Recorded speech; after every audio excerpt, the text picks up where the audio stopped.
Cambodia যুদ্ধবিধ্বস্ত এই দেশটিতে এখনো যুদ্ধের ক্ষত রয়ে গেছে। দেশটির মাটির নিচে লুকিয়ে রয়েছে এখনো হাজার হাজার প্রাণঘাতী স্থল মাইন। 1979 সাল থেকে এখন পর্যন্ত স্থলমাইন বিস্ফোরণে নিহত হয়েছে 64,000-এরও বেশি মানুষ, আহত হয়েছেন আরো হাজার হাজার। কৃষকেরা জমিতে কাজ করতে ভয় পান, শিশুরা খেলতে গিয়ে প্রাণ হারিয়েছে এবং সাধারণ মানুষ প্রতিনিয়ত ঝুঁকির মধ্যে বসবাস করছে। এই বিপর্যয় থেকে বেরিয়ে আসার জন্য কম্বোডিয়া নিয়েছে এক অভিনব উদ্যোগ, ইঁদুর দিয়ে মাইন খোঁজা ও অপসারণ করা।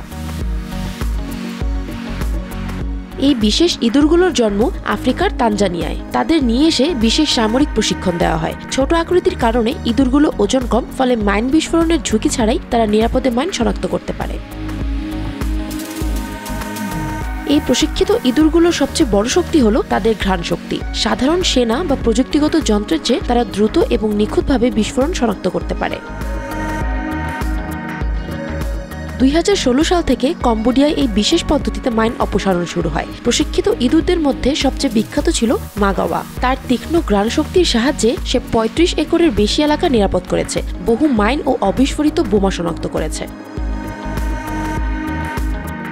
এই সাহসিকতার জন্য মাগুয়া পেয়েছিল স্বর্ণপদক, একটি বিরল সম্মান যা সাধারণ মানুষের বীরত্বপূর্ণ কাজের জন্য প্রদান করা হয়। সৈনিকদের মতো তাদেরও রয়েছে বিভিন্ন পদমর্যাদা, থাকার জন্য রয়েছে বিশেষ কোয়ার্টার, আর তাদের পাহারায় থাকেন সশস্ত্র সৈন্যরা। বহু বছর ধরে নিরলসভাবে কাজ করার পর মাগুয়া এবং আরো কয়েকটি ইঁদুরকে অবসরে পাঠানো হয়, কিন্তু কাজ বন্ধ হয়নি। কম্বোডিয়ায় স্থল মাইন শনাক্তের কাজে আরো 20টি প্রশিক্ষিত ইঁদুর যুক্ত করা হয়েছে এবং বর্তমানে নতুন পুরনো মিলিয়ে মোট 48টি ইঁদুর মাইন শনাক্ত করছে।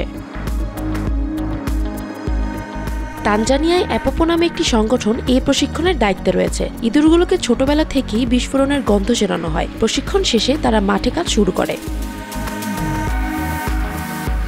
প্রশিক্ষিত ইঁদুরগুলো এই সাফল্য কম্বোডিয়াকে ধীরে ধীরে এক নিরাপদ দেশে পরিণত করছে। মানুষ আবার কৃষিকাজে ফিরছে, শিশুরা নির্ভয়ে খেলছে, ভবিষ্যৎ গড়ে তুলছে এক নতুন সম্ভাবনার ভিত্তিতে। Bangla affairs news desk.